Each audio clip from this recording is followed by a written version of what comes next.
Thumbnail पर आपने जो देखा है बिल्कुल सही देखा है। एक ऐसी बीमारी जिसमें मरीज को बीमारी नहीं होती लेकिन वो बहानेबाजी करता है, वो ऐसा दर्शाता है कि उस मरीज को बहुत ज़्यादा परेशानी है, बहुत ज़्यादा बीमार है और उस मरीज को बहुत ज़्यादा तकलीफ़ है। क्या वास्तव में उस मरीज को बीमारी होती है या नहीं? जब मेडिकल टेस्ट कराए जाते हैं तो उस मरीज को किसी भी प्रकार की बीमारी नहीं निकलती है, पेशेंट स्वस्थ होता है, लेकिन फिर भी वो दर्शाता है कि मैं बीमार हूँ, मुझे बीमारी है। इस बीमारी को बोलते हैं मैलिग्नरी। एक ऐसी बीमारी जिसमें मरीज को किसी भी प्रकार की बीमारी नहीं है और पेशेंट दर्शाना चाहता है कि मुझे बीमारी है। ऐसा इसलिए होता है कि उस मरीज को कुछ पाना है या किसी का ध्यान आकर्षित करना है या किसी चीज को स्पेशल तरीके से वो पाना चाहता है। ऐसी सिचुएशन में वो दर्शाता है कि मैं बीमार हूँ, या किसी काम धंधे से वो बचना चाहता है, इसलिए वो इस तरह की हरकतें करता है।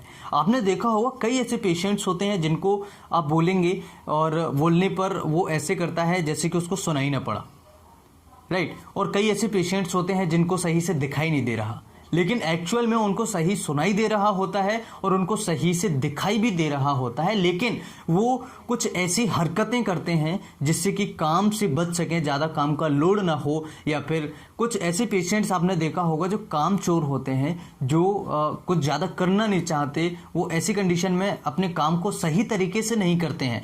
वो ऐसा दर्शाते हैं कि वो बीमार है या वो उस काम को कर नहीं सकते या फिर उनको कोई ना कोई समस्या है। तो ऐसे सिचुएशंस में कोई भी बीमारी उस मरीज को नहीं है, लेकिन वो बीमारी को दर्शाता है। ऐसा होता क्यों है? क्योंकि उस मरीज को या तो काम से बचना है, जैसे कि कई ऐसे मरीज होते हैं जो ड्यूटी नहीं जाना चाहते, एक बच्चे होते हैं जो स्कूल नहीं जाना चाहते और वो थोड़ा बहुत बहानेबाजी ढोंग करके अपने बंक मार देते हैं, राइट। तो ड्यूटी भी नहीं जाते हैं, या जो बच्चे होते हैं वो नहीं जाते। एक केस था पीडियाट्रिक का मेरे साथ में। उस बच्चे की एज होगी करीबन 10 से 12 साल, बल्कि 10 से 15 के बीच में मान लेते हैं, और उस बच्चे को कोई भी परेशानी नहीं थी। मैं उस पेशेंट को एग्जामिन कर रहा था और उस पेशेंट की जब जब मेरी निगाह जाए, यानी कि उस पेशेंट की आईज और मेरी आई दोनों कॉन्टेक्टेड आए, तो वो पेशेंट से ना बहानेबाजी करने लगे जैसे कि उसको पेट में दर्द हो रहा हो।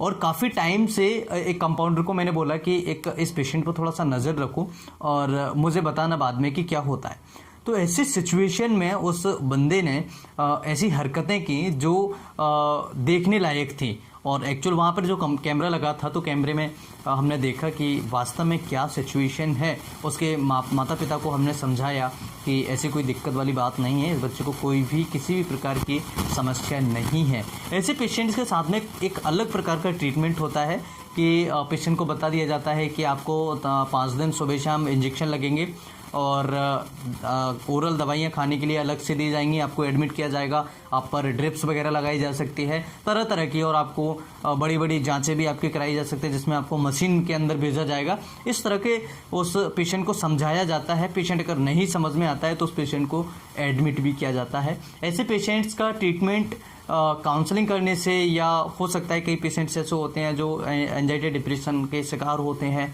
ऐसे सिचुएशन में भी ऐसा हो सकता है। तो ये एक ऐसी बीमारी के बारे में हमने जाना, मैलिग्नरी। हमेशा याद रखिएगा, कई ऐसे मरीज़ होते हैं, कई ऐसे हमारे आसपास लोग होते हैं जो इस तरह की हरकतें करके अपने काम से या फिर किसी काम को वो अंजाम दे देते हैं। सो फ्रेंड्स, इस तरह की बीमारियों से, इस तरह के लोगों से थोड़ा होशियार रहें, दूर रहें, बच के रहें। फिर मिलते हैं किसी तरह किसी नई वीडियो में। आप मैलिग्नरी को ध्यान रहें, इसको कभी ना भूलें। नमस्कार।